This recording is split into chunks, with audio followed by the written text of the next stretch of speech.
before you leave the U.S. and you travel full-time or you leave for a long time, there are a few things you have got to do before you leave. Beyond the selling of the house and getting rid of all your stuff, there are 5 things you really must do. So in this particular video, we're going to help you and we're going to hold your hand as we go through all these things. Yeah, but to start out, so I'm Chris. No, you're Steve. I'm Steve. This is Chris.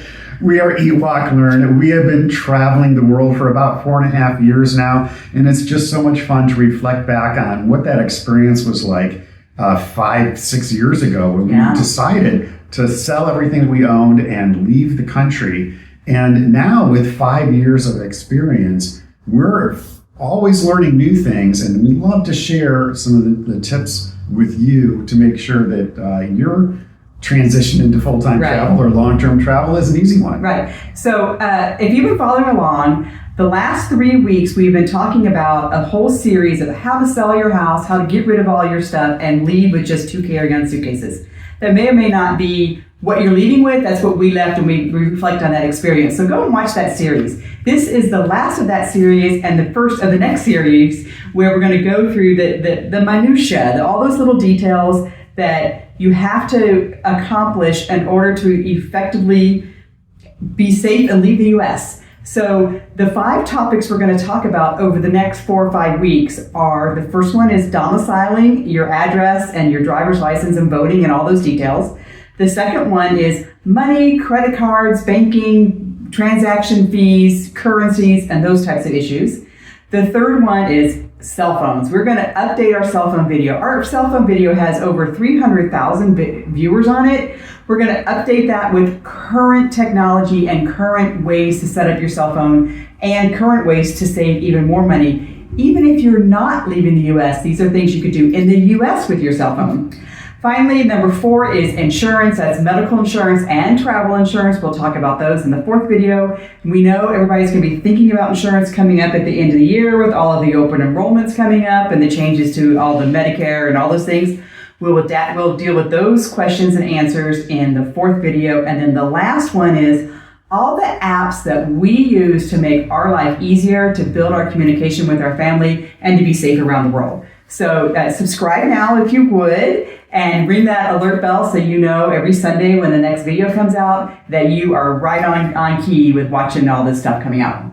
Yeah, and again, this is really exciting for us because we've been, travel tested, all of these tips that we're going to share with you, and we've made some modifications, we've made some little tweaks, and it's great to be able to bring those recommendations to you. Mm-hmm. And Chris actually wrote a book on this subject, and it's called 2 Carry-ons and a Plan. And you can get that book on Amazon. We've got a link in the description below. We also have a series of checklists for you to use. So it's more than just this video. There's a lot of great content for you. Yeah, so in the description, you can actually subscribe to our newsletter and you automatically get our freebie, the download of all the free things, or all the things you need to do before you leave, and it's put on a timeline. So 2 years out, 1.5 years out, a year out, and so on, all the things you should be doing. So grab that freebie from us. Okay, so this particular video, now that we've gotten rid of all that, this particular video is about domiciling and mail and voting, and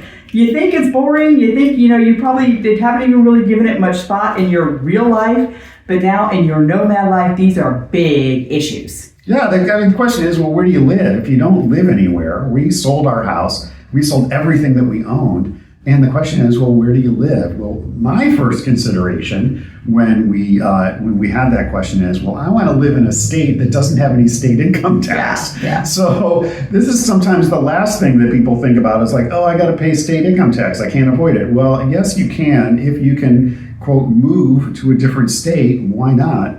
And that's where your domicile is. Right. And it's important to be domiciled because where you domicile is where you pay taxes, where you vote, where you're registered, where your driver's license is going to come from. So all those things come together in a very complicated mixture of making that decision on where you want to live. Now, a lot of people will say to us, well, I'm just going to live at my sister's house or my mom's house or my dad's house or whatever. That's fine. We know lots of nomads who use the address of their family members or their friends to receive their mail. They move their driver's license to their family's address, and they change their banking to that address, and that works for them. That does not work for us. And so we had to come up with another situation or scenario where we could domicile an estate. And Steve's like, it can't have any taxes. We got to pick one that doesn't have any taxes. So that would be Washington State, South Dakota, Tennessee, Texas, Florida. I'm forgetting one. Anyway, Alaska, Nevada. Anyway, someone can correct us. But what we looked at, we looked at all the states that had no state income tax. And then we looked at how we would domicile there. And what we found out was that there's only 2 states that you can domicile in the country that have the two criteria that we had: no state income tax, and since we didn't own or lease a car, or own or lease a house, we had to find a state that would allow us to domicile without a house or a car. That left South Dakota and Texas. Texas was the place that seemed most logical for us, and that's where we went and decide to domicile. It was a big move to Texas from Colorado. It definitely was a big move, but it made a lot of sense to become Texas residents. And the number one thing that I think secured that decision was using an organization called RV Escapees. Right. And this is the organization that handles all of our mail. We'll get into it a little bit more detail, but that was like a no-brainer decision for us. Now, there are a lot of virtual mail services out there. Virtual mailbox. You can Google and get a bunch of them.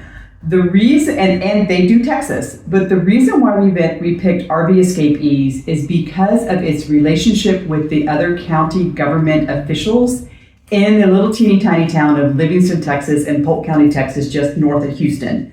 They have established a relationship with the voter registration, the county clerk, the library, the banks, everybody in there. And everybody in town knows that if you have an address at Escapees, they know that you're full-time travelers, and they will make concessions for you based on that. So it was very important to us to work with a company that could kind of oversee and kind of hold us under their wing a little bit about some of the things that would come at us. So one of those is voting.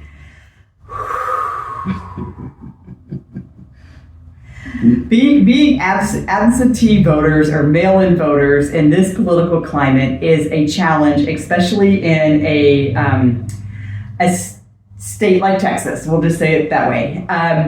What's nice is that the clerk in Polk County knows that we are at Escapees, and they will help us make sure we get our ballots, because that's very important to us. So we have to register with them. They mail us our ballots, and they either mail us our ballots to Escapees, or they mail our ballots to wherever we're going to be, and it works out great. Yeah. So let's talk just quickly about logistics, because this is a decision that you need to make well in advance before you're going to be leaving the country and becoming world travelers like we are. Because you're going to need to make a visit to Livingston, Texas, to get your driver's license, to get your voter registration, maybe to get a library card, to establish your domicile, has to be done in person. It can't be done right. virtually. So physically what you do is you contact Escapees first, and you can contact them on mail or phone or whatever, and you say, hey, I'm going to give you a bucket of money and you're going to give me an address. They do that. A bucket of money. But it's not much. It's a couple $100s a year. I don't even think it's that much. Just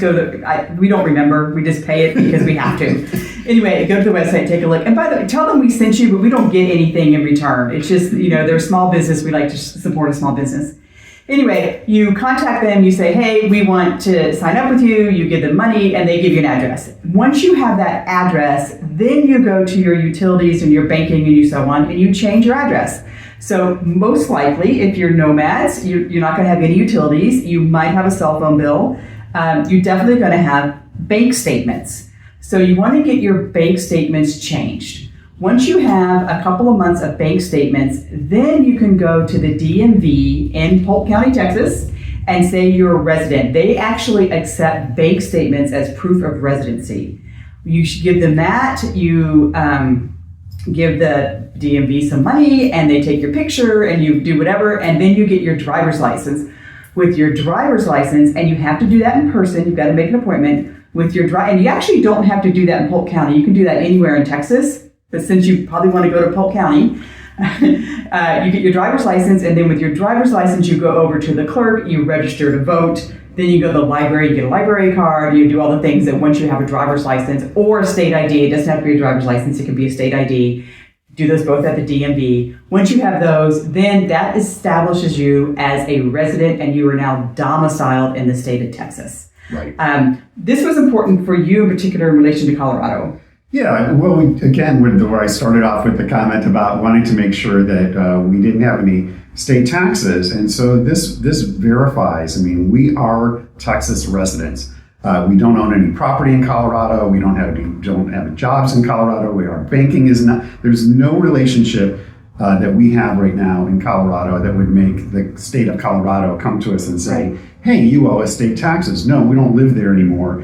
We live in Texas, and this is a reason, I guess, overall of why to have all of these things connected. So your banking address, your voter ID, your voter registration, your driver's license all have the same address. They're all connected. You don't have your mailing is going to your sister's house, but your banking address is your mom's house, and whatever. And your driver's license says Alaska, whatever. And we make sure that it's all consistent. Make sure that it's all the same address. Yeah, because the Patriot Act that passed that decade ago or so, or maybe even 50 years ago, the Patriot Act is what the banks follow in order to make sure no one's laundering money. And when the banks start seeing evidence that you have all these different addresses, and that will show up eventually as you go through your nomad life, they start seeing different addresses, they start getting a little worried, and your life could become really difficult really quickly if the bank starts understanding that you've got all these different addresses. Maybe you're not resident, maybe you're not domiciled, maybe you're not even a citizen. They start getting nervous. You don't want the bank to get nervous about your money. So for us, by making everything consistent at one location and paying someone to manage that consistency, that's worked out well for us. We've had zero problems with using escapees for 5 years now.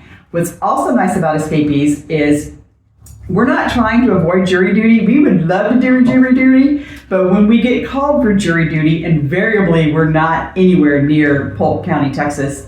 And the form that comes from the Polk County juror's office actually has a line on there. Are you a member of escapees? Yes, you're automatically excused. So we're not trying to get around getting excused, but it is nice that because we're at escapees, we do get excused. It's along with the, are you blind? Are you disabled? Or are you taking care of someone at home? Whatever, all the reasons that you can be legally excused from jury duty, being with escapees is one of them. So that's kind of nice. It's a nice benefit. Yeah. And Escapees is a great organization to deal with. So let's just talk specifically about your mail service. When you receive mail, and maybe let's back up a little bit. Before you do anything, make sure everything that you receive is electronic. So for example, all your mail. So, any kind of bank statements, any kind of bills that you receive, set it up so that it's done all electronically, so you don't have to worry about receiving paper mail. And cancel all of your junk mail. There's a website, it's like cancelyourjunkmail.com or something. Go there, cancel it. You can do it once on this website. It'll cancel 95% of your junk mail. Because when your junk mail comes into your mail service, they're going to scan it, like you were just about to say, and they're going to charge you for that. Well, if you don't want your junk mail, you're going to throw it out anyway. Don't even receive it in the first place. And because if you receive it, you pay 50 cents or something every time they scan it. Yeah. So when mail does come in, and for us, it's maybe one thing a week, maybe.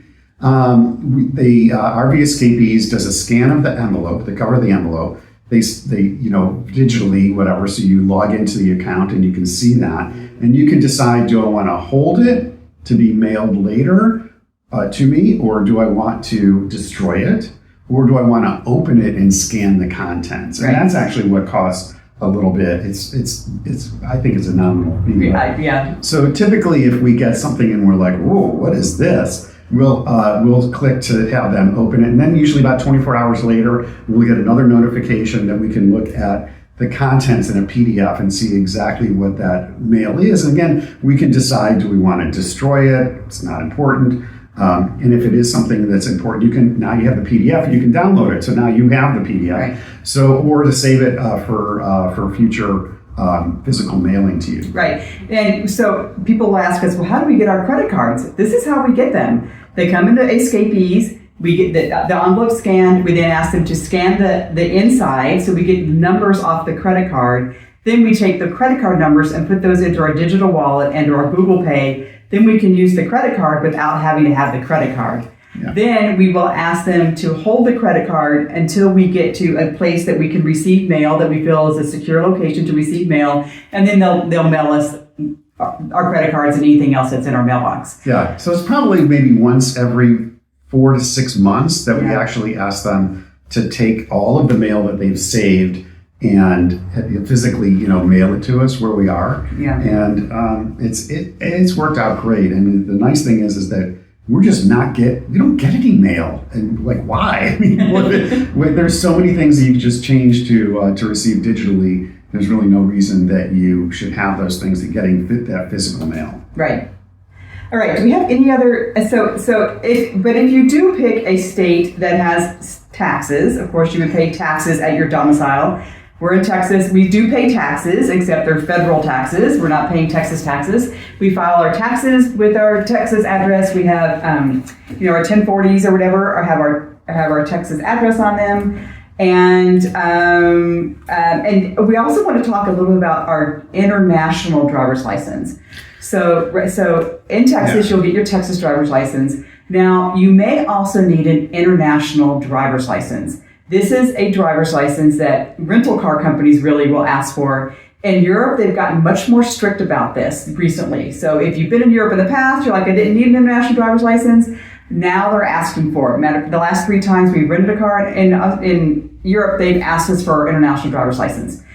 You can get your international driver's license through AAA. You don't have to be a member. You can go right to AAA office and get it before you leave. You can also order them online. It's much more expensive to get it online. It's probably like $50 to get it online, but I think a $50 fee to get it online. And then I think AAA charges you $35. I don't remember exact rate. Yeah. But you go to the AAA office, you show them your license. They give you, it's really kind of a tax. They just give you this paper form that's official, and you have to show, you have to bring in a passport photo. Unfortunately, your international driver's license is only good for a year from the day that you purchase it. Right. Sadly, you renew it every time we renew it every time we're back in the U.S. because we never know when we're going to need a car, and and it's cheaper to do in the U.S. So we just do it when we're back in the U.S. Yeah. So this is something that you want to do very much closer to the time that you're going to be leaving the country, because it is only good for a year. So we usually time to come back to the U.S. once a year, and that's always on our to-do list when we come back to the States is, get your international driver's license renewed. Again, back 4 or 5 years ago, nobody talked about it, nobody asked for it, but now just recently in the last probably 18 months, it's become a real thing. Like if you can't show us your international driver's license, you can't rent this car. Yeah. So, and you don't have to do that in Texas. You don't have to do it in the state where you have your driver's license. You can do it in any AAA anywhere in the U.S. It doesn't matter where your driver's license is from. Okay. What else do we want to talk about? We also want to talk about luggage storage and packing. I know this has been long. We've got some tips for you coming up right now on storage units. So we don't have a storage unit. If you've watched our previous videos, you know why we don't have one. We didn't have the stuff to put in it, and we also felt like at some point, the point in the future when we'd want the stuff in it, we would have paid thousands of dollars to have stored it, and would not like the stuff when we see it 5 years in the future from now. Yeah. Anyway, but you may have a storage unit. That's fine. Your storage unit might be in the same state or maybe in Polk County, Texas, where your domicile is. That's a strategy to do that. But in relation to your packing, now there's some, we are 2 carry-ons in a plan, and which means we have 2 carry-ons and 2 backpacks, and that's all that we carry. We're going to take a second and jump over to a video here about how we pack our bags We use a process called bundling, which is our secret way of how we pack all of our stuff into our bags and never have to worry about being overweight or not being able to fit things in the bag. So we're going to let you watch that, and we'll be right back.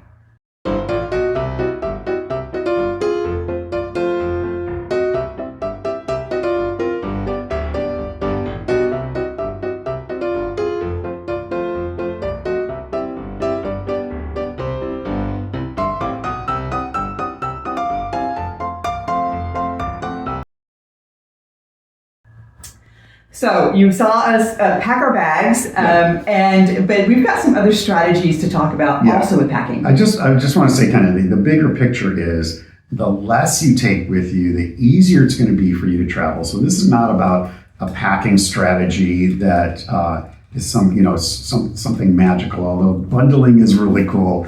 I love it, and I love it packing and unpacking because there's no wrinkles. Everything is nicely organized. I like to be organized. So for that, but we have 2 carry-on bags. That's all we travel with, and that's all we've needed. And we have never had in 5 years that we said, gee, I wish we had those big bags that we could carry more stuff with. I know different people travel and they have different things that they need to take with them, and they justify having the bigger bags. I think if I had a bigger suitcase, I would fill it. I would find reasons. Yes, but no judgment. I mean, you pack whatever you want to pack. There's no judgment on how big your suitcase is. But we do have some friends, and one of the reasons why we can do carry-ons is because we chase 72 degrees. We don't have to worry about coats and jackets and mittens and boots and the things you might need for colder weather because we don't need them. If we do need something like that, and we've been in some situations where we needed some colder weather clothing, we just jump into the local charity shop in the town we're in. We buy a jacket or a hoodie or sweats. We wear them for the time that we need them, and then we donate them back. So there's no reason for us to carry these things with us because we only need them for very short periods of time. Now, we did come across a strategy recently that we thought was kind of interesting. We have a friend of ours who's just getting ready to launch, and she's doing multiple weather situations, and she'll be coming back and forth to the U.S. So prior to leaving, she's gotten 3 suitcases. She's packed 3 suitcases with 3 different weathers. And she's put the 3 suitcases in 3 different places around the world. So her sister has one in New England, her brother has one, I don't know, in the desert in California, and then the third one she shipped off to Europe or something. Anyway, so she's kind of got these mini storage units around the world as she has thought of her logistics. And she's moving around the world. She's just going to swap her suitcase as she goes around the world, which I thought was an interesting strategy to figure these things out. Absolutely. And certainly, having friends and family who can store some things for you is a great advantage. We decided that we didn't want to have to worry about that. We didn't have to want to worry about a storage unit and what was in it and paying those extra costs. All right. So I think if you have any questions, please let us know, especially about the domiciling or getting your driver's license or luggage. We've got lots of tips on luggage. Next week in our series, we are going to talk about money, credit cards, transaction fees, and currency. A big topic a lot of you have questions about. I hope you'll come along and join us. Thank you for subscribing. We will see you next week. Bye-bye.